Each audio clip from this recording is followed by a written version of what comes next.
बहराइच हिंसा मामले में बड़ा फैसला लिया गया है। बहराइच हिंसा आपको याद होगी किस तरीके से गाड़ियों को तोड़फोड़ की गई थी, आग लगा दी गई थी और जमकर हिंसा मचाई गई, जमकर उत्पात मचाया गया था। रामगोपाल मिश्रा के एक हत्यारे को फांसी दी गई है। 9 को उम्र कैद की सजा का बड़ा फैसला सुनाया गया है। 13 अक्टूबर 2024 को महाराजगंज में दुर्गा विसर्जन यात्रा के दौरान डीजे पर गाना बजाने को लेकर विवाद शुरू हो गया था। जमकर विवाद हुआ था और यह विवाद भीषण संघर्ष में भी तब्दील हो गया था। इस दौरान 22 साल के रामगोपाल मिश्रा की गोली लगने से मौत हो गई थी। मामला क्या था? दरअसल यूपी में बहराइच के महाराजगंज कस्बे में पिछले साल जिस तरीके से रामगोपाल मिश्रा की हत्या हुई थी, इस मामले में अदालत ने अब अपना फैसला सुना दिया है। सरफराज उर्फ रिंकू नाम के एक दोषी को फांसी की सजा सुनाई गई है और जो बाकी लोग थे इसमें, बाकी अन्य को लाइफ इंप्रिजनमेंट की सजा सुनाई गई, उम्र कैद की सजा सुना दी गई। बहराइच कोर्ट ने मंगलवार को 10 आरोपियों को दोषी करार दिया था और जिसमें 9 को उम्र कैद की सजा मिली है।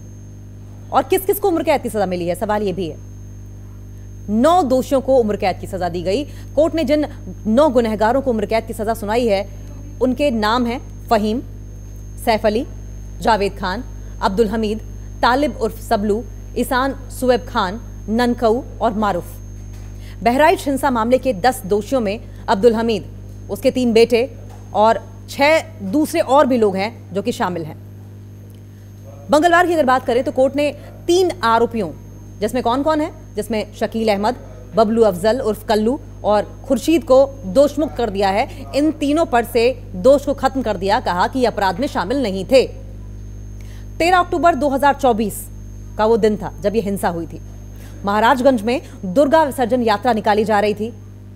उसी दौरान डीजे पर गाने बजाए जा रहे थे और गाने बजाने को लेकर विवाद भी शुरू हो गया। विवाद बढ़ता रहा और काफी ज्यादा बढ़ गया। कुछ ही देर में विवाद भीषण संघर्ष में बदल गया, काफी टेंशन हो गई और यह संघर्ष आगे जाकर हिंसा में तब्दील हुआ। इस दौरान 22 वर्षीय रामगोपाल मिश्रा की गोली लगने से मौत हो गई। इस हिंसा के दौरान कई दूसरे लोग भी घायल हो गए। हिंसा के दौरान भीड़ बेकाबू हो गई। मकानों को, दुकानों को, अस्पतालों को, मोटरसाइकिलों को, कारों को आग लगा दी गई। जमकर उत्पात मचाया गया, जमकर हिंसा की गई। संपत्ति को भारी नुकसान हुआ, वेंडलाइजेशन हर तरफ देखने को मिला। 13 आरोपियों को पुलिस ने उस वक्त जेल भेजा था। बहराइच हिंसा और रामगोपाल मिश्रा की गोली मारकर हत्या के मामले में पुलिस ने 13 लोगों को गिरफ्तार करके जेल भेज दिया था और उस वक्त जिलाधिकारी ने 8 लोगों के खिलाफ एनएसए के तहत, एनएसए यानी कि राष्ट्रीय सुरक्षा कानून, एनएसए के तहत कार्रवाई की थी। इनमें मरूफ अली, ननकऊ मोहम्मद फहीम, मोहम्मद अफजल, मोहम्मद जीशान जावेद, शोएब खान और सैफ अली जैसे नाम भी शामिल थे। पुलिस ने मामले की जांच के बाद 11 जनवरी 2025 को अपर सत्र न्यायाधीश की अदालत में आरोपियों के खिलाफ आरोप पत्र दाखिल किए। मामले से जुड़े 12 गवाहों ने कोर्ट में गवाही भी दी। सुनवाई के बाद 21 नवंबर को जज ने फैसला सुरक्षित रख लिया था। बीते मंगलवार को 10 आरोपियों को दोषी ठहराया गया और 3 को दोषमुक्त कर दिया गया और इन 10 में से 9 को उम्र कैद की सजा सुनाई गई थी और 3 को दोषमुक्त कर दिया गया था, अक्विट कर दिया गया था। अब सरफराज को फांसी की सजा सुनाई गई है। सरफराज को फांसी की सजा होगी, बाकी 9 उम्र कैद की सजा काटेंगे। तो ये बड़ा फैसला बहराइच हिंसा मामले में आया है। वकील साहब, जजमेंट आ गया है जो महाराजगंज पे हिंसा हुई थी, क्या जजमेंट आया है? 10 लोगों को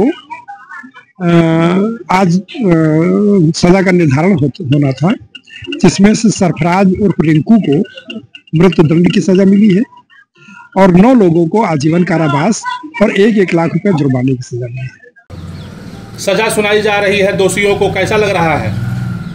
अच्छा, सजा सुनाई है। क्या मांग करते हैं? तो हमें लेकर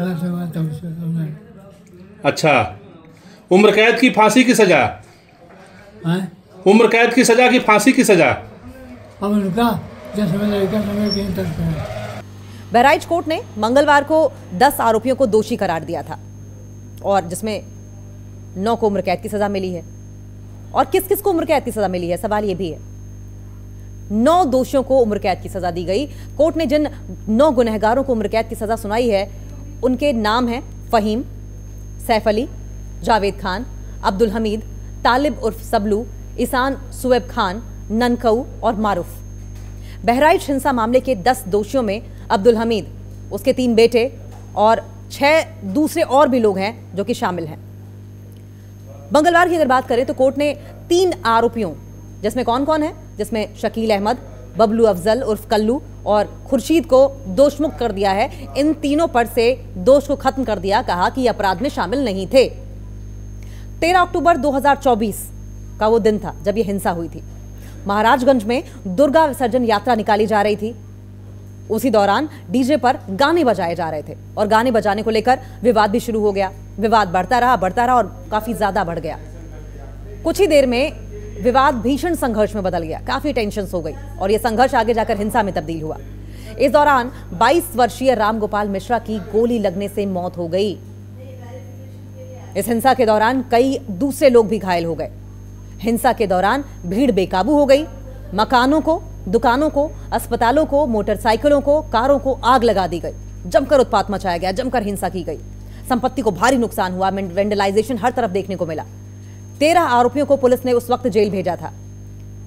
बहराइच हिंसा और रामगोपाल मिश्रा की गोली मारकर हत्या के मामले में पुलिस ने 13 लोगों को गिरफ्तार करके जेल भेज दिया था और उस वक्त जिलाधिकारी ने 8 लोगों के खिलाफ एनएसए के तहत, एनएसए यानी कि राष्ट्रीय सुरक्षा कानून, एनएसए के तहत कार्रवाई की थी। इनमें मरूफ अली, ननकऊ मोहम्मद फहीम, मोहम्मद अफजल, मोहम्मद जीशान जावेद, शोएब खान और सैफ अली जैसे नाम भी शामिल थे। पुलिस ने मामले की जांच के बाद 11 जनवरी 2025 को अपर सत्र न्यायाधीश की अदालत में आरोपियों के खिलाफ आरोप पत्र दाखिल किए।